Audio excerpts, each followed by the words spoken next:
So I'm going to be installing the shower head, but I just wanted to show you everything that is included in the box. So you have the hose, you have plumbing tape here, the instructions, and you have the connecting piece that actually gets connected into your shower.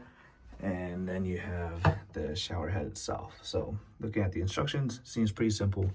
You're just going to screw this part into the shower connector right here through that thread, and make sure the hose is pointing down. And then you're going to connect this hose to the bottom part here, and then connect the hose to the actual shower head. So let's get started.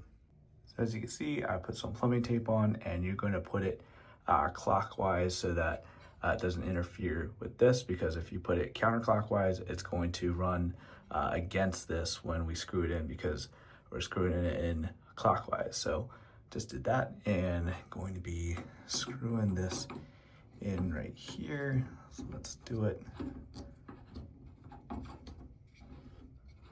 And yeah, I'm not like an experienced plumber or anything, but I've changed shower heads and stuff like that before. There we go. You want to make sure that this is pointing down. Okay, so now I have the hose here, and we're just going to be connecting this end to the bottom part right here. So I'm just going to screw it in like this. And what's nice about changing shower heads and stuff is like you don't need any tools, because it's not recommended that you use tools to tighten it. You just got to hand tighten it. So there we go.